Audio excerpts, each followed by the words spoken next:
welcome to Train Hot Dog, the podcast where I talk to myself on a train. Today, we are going to talk about flirting in a traffic jam and whether it was ever historically done, like in that George Lucas movie about flirting in a traffic jam. There's no writer mail this week, because you've all failed me. So I'm going to search for flirting in a traffic jam. Urban Dictionary, traffic flirting. The act of catching a girl's or guy's eye while sitting in busy traffic, often resulting in friendly smiles and maybe a wink. Extreme success can result in winding down windows and chatting/exchanging details. David, hey Skeeve, how was your trip home? Long, but got some serious traffic flirting in this babe in an Audi. It's written by Skeeve Stevens in April 2006. That's it. That's the whole definition. Quora, flirting. How should I respond when someone plays eye tag with me in ellipsis? Good evening, passengers. May I have your attention, please? This is an elevator status update from the BART Operations Control Center. At this time, we have 2 elevators in the system out of service. At Embarcadero Station, the street elevator, as well as the platform elevator. Those 2 elevators are currently out of service. Once again, at Embarcadero Station, the street elevator, as well as the platform elevators are out of service. We do apologize for this inconvenience. Thank you, operator. Deactivate TTA 1807. Yeah, so if you guys are using Embarcadero Station during this recording, you won't be able to use the elevators. Sorry, guys. Matt Levine, interpersonal coach, says, I'm going to assume you are a male who wants to form a connection beyond eye contact in this situation. The key is to openly acknowledge the moment you are sharing. Perhaps on the second glance, when it is obvious there is mutual interest, smile and wave at her. This will force a response which will likely be one of 3 things: waves back/laughs, smiles nervously and looks away, or coldly turns away. In the case that you receive a negative response, wait for her to look again and do something funny, like a silly face. That should elicit the positive response you're looking for. If you really have been playing eye tag, you will most likely receive a positive response or an ambiguous response if the woman is shy or caught off guard. Once this happens, you can ask her for her phone number, signal for her to put her window down, and say something like, hey, I know this is crazy, but here's my number, call me. That's not what he says. I'm just an asshole. But I know this is crazy, but I think you're really cute, and I will kick myself all day if I don't ask for your number. And the situation is acceptable for her to ask for a number right away. She will realize the moment is rare and will disappear soon. Also, she will feel comfortable interacting with you from the safety and distance of her own vehicle. The key is to smile and to come across as fun and spontaneous. And if you have to hold traffic up a little bit to do it, it'll be worth it. Mark's not for reproduction, so I have violated this guy's rights by including the entirety of this message. I'm sorry, guy. Maybe like me snarking on your "hey, this is crazy" quote makes it count as satire. I don't know.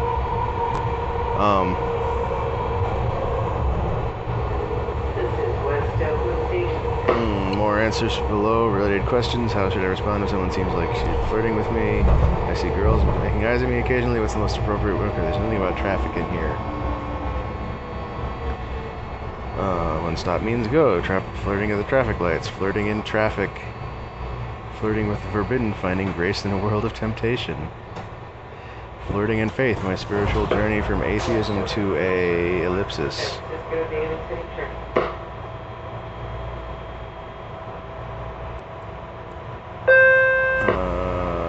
From atheism to a faith-filled life.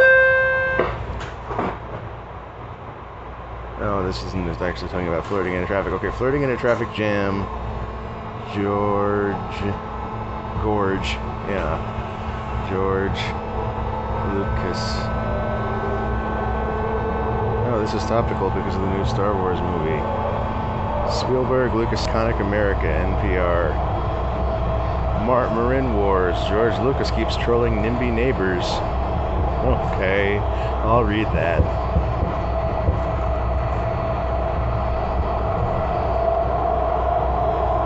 massive affordable housing plan.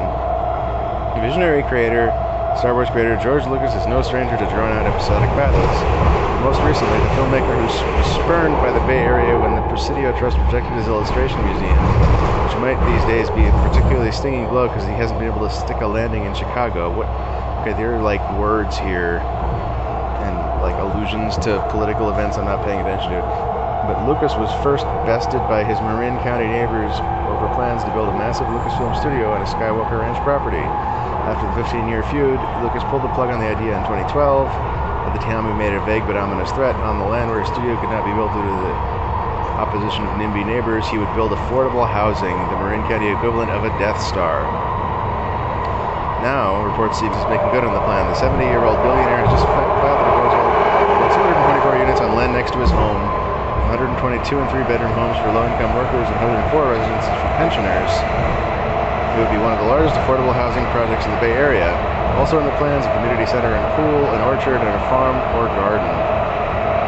Development would cost $200 million to take up 52 acres of the Grady Ranch estate near Skywalker Ranch.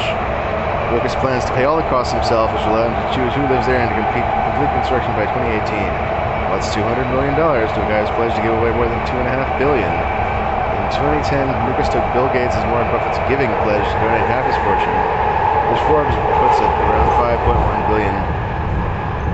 In 2012, Lucas sold Lucasfilm to Disney. At the time, he said of the $4 billion deal, Disney's reach and experience give Lucasfilm the opportunity to blaze new trails in film, television, interactive media, theme parks, live entertainment, and consumer products. He serves as a creative consultant on Star Wars Episode 7, which comes out in December. According to Marin County Supervisor Steve Kinsey, George Lucas said, "If I'm not going to do what I wanted to do there, what can I do that would really be beneficial to this community?" That's pretty cool. Good on you, George Lucas. That basically makes up for Ewoks. George Lucas has not seen the new Star Wars trailer. That's news. Alright, I'm reading that news. That's April 17th, so it's the old new Star Wars trailer. The new Star Wars trailer has been viewed well over 23 million times alone on YouTube since its release Thursday at Star Wars Celebration, but not one of those views belongs to creator George Lucas. During a Tribeca Film Festival panel Friday afternoon, where Lucas was interviewed by Stephen Colbert, or Colbert, I forget if he's still keeping his faux French pronunciation. The 7-year-old director said he has yet to see the new trailer for Force Awakens. When asked by Colbert if he's seen the teasers, Lucas didn't even seem to be aware that it came out Thursday. "I have seen the first one," Lucas said. He told the audience he hadn't had a chance to see the one that just came out today. "I just saw it was on CBS. I want to see that on the big screen," he added, as Colbert was prepping to take out his phone to have Lucas watch it on his own device. While taking questions from the audience, a young man asked Lucas his quote, "hope for the new Star Wars movies going forward," close quote. "I hope they do a great job," said Lucas. "Okay, good. That's all I need to know." Best of the people at their worst.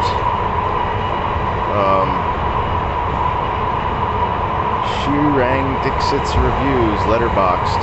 Battle for Chip the Traffic Chicken, 5-way custody, Daily Mail. One Direction's Lewis Tomlinson curbs his parting ways in Cardiff. List of King of the Hill episodes. List of guest stars on King of the Hill. Glenn L. Lucas. Like, this Google is really, trying hard to give me anything relevant and failing. Wants Kiss. 10 flirting tips for guys. Casual datingflirtinggirl.com. That should have been anything but .com. And they should have had 12 more dots in it. See here, HEAR. Crowdsource subtitles for everyday life. Microtask. Shamoozle News. SHAMOOZAL. Alright. Flirting in traffic. What was the... George Lucas first. Regarding Rockwell, Book 3, The Flirts. Just joking, the boy next door flirts at the box office. The most perfect, dazzling creature ever. Jailed Ohio Trooper Brian Lee advertised traffic stop sex. Flirting with disaster. Flirting lessons from George Godley. The cringe subreddit, good. How do U.S. Court of Appeals for the Sixth Circuit? That's a sentence. Jurassic Park. Okay. Jurassic Park trivia. Where were the things that I saw? The crew had to have safety meetings about the T-Rex. It weighed 12,000 pounds and was extremely powerful. They used flashing lights to announce when it was about to come on to alert the crew, because when you stood next to it and the head went by at speed, it felt like a bus going by. Where's the fucking preview text that I saw about George Lucas? I don't think it's there anymore. Dennis Muren suggested the full-size dinosaurs could be done on computers and to tow. But he had to prove it first to Steven Spielberg, which he did with a skeletal Gallimimus herd. Gallimimus running through the field. Spielberg was so blown away by the scene, especially when the fleshy T-Rex arrived in the scene. He and Tippett looked at each other, and Tippett said, "I think we're extinct." I guess Tippett is a practical effects guy. Spielberg liked the line and gave it to Goldblum to say it in Sam Neill in the Visitors Center. This was Richard Attenborough. Okay, I'm giving up on finding the Lucas thing in here. Hollywood Temp Diaries. Star Wars, The Old Republic flirting. Star Wars flirts. Anything but Star Wars. Flirting. What was that movie?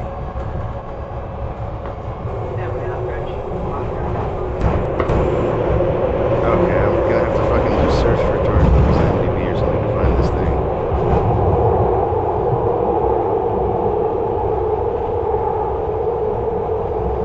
George Lucas Index, IMDb.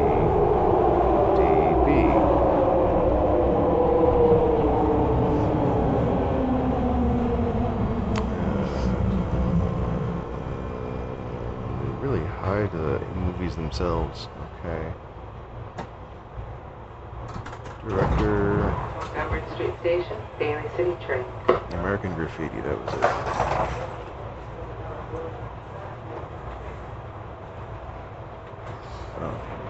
Flirting in traffic. American Graffiti. MX106 radio. Car flirting has become a very popular way. Ellipsis. Ross Carolyn Ford and American Graffiti was based on teenagers meeting each other just that way. Ellipsis. Have you ever exchanged numbers? Oh, this is a Facebook post, and there's like, I could just read you all the responses. Chad Scallis says, "Nope, too busy texting. Notice what's going on around me." Sarah Morgan says, "Ha ha ha, now that's speed dating." That has 3 likes. Christy Collins Bauer says, "No, but I watched my dad do it. Stuck in LA traffic about 20 years ago. He started flirting with a lady in a convertible. As they passed, caught up. It continued for an hour or so. My dad skipped his exit and ended using hand gestures to give her his phone number. She held up hers on a piece of paper. I have no idea if they ever met up, but I was horribly embarrassed." 3 likes. Krista Clark's, Holly Bain says, "Krista Clark, wrong thread.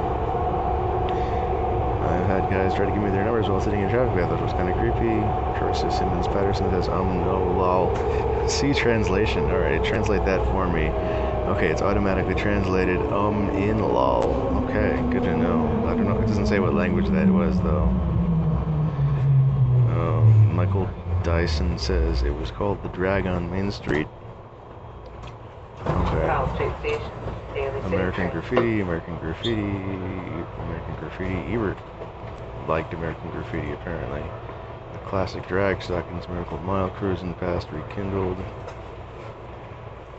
TLA Film and Video Guide, The Discerning Film Lover's Guide. American Sniper Review, Eastwood's latest flirts with... that has nothing to do with traffic. It's time to give up the flirting game, Toronto Star. It demands us to ask, is it time to give up on the vagaries of flirting in favor of just saying what we... Ellipsis. World Wheels Faces, Cruise Control, Tribune Digital, Home, the New City of Bedford official website, Street Racing, Mulholland Drive in 1978, Edmunds.com, Customer Reviews, American Graffiti, More American, Falling in Like with Paris, Flirting with the Globe, we really liked, but also a lot that really turned us away from having a nice time.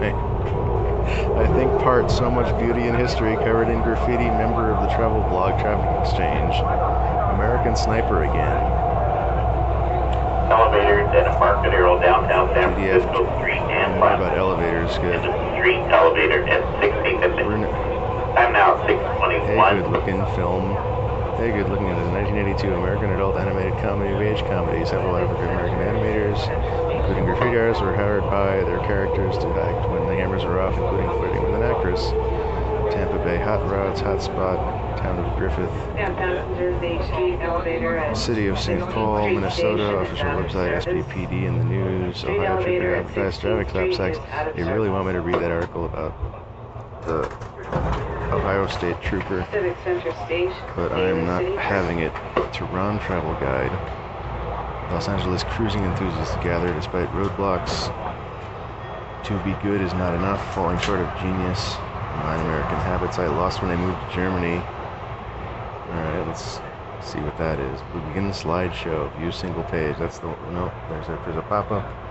Watch real travelers experience Seattle for the first time. No, thank you. View single page. 9 American Habits I Lost When I Moved to Germany by Vanessa Van Doren. 1 Idle Chit Chat. During my first days in Germany, of work in Germany, I made sure to be super friendly to all my coworkers. Whenever I maniacally waved and yelled, "Hi, how's your day going?" The responses ranged from bemused to total lack of a reply. Confused but not discouraged, I continued to try and work my charms on my new friends. One morning, I passed Roger, the department statistician. I laser beamed at him with my eyes and yelled out my usual, "How are you?" He paused for a moment, staring at me boredly and scratching his fluffy Mad Professor hairdo. "Do you really want to know?" he asked. One eyebrow raised. Yes, I stammered, unsure what to make of this. 20 minutes later, he was still going strong in a breathless diatribe about how the students' inferior grasp of basic stats and invariably messy data sets were the contributor to their increasing workload. Eventually, sensing my discomfort, Roger paused and gave me a blank look. "Well, you asked," he muttered, rolling his eyes down before continuing down the hall to his office. 2. Thin skin. Germans don't like small talk and they don't like bullshit. Idle comments and feel-good messages have no place here. German flirting is particularly brutal. Your big nose looks good on your face is about the best compliment you can expect to get in Germany. Fear of nudity, especially in the former East. Free body culture is an important part of German identity. Decades of repression led to a particular appreciation for the experience of freedom and nudity without a direct relationship to sexuality. Expectation of surfy above all. Assumption of others' guilt.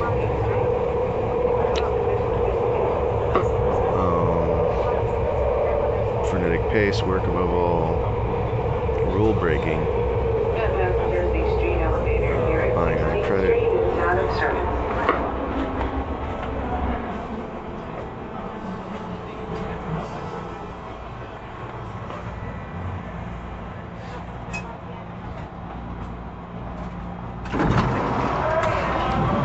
Assumptions about Germans.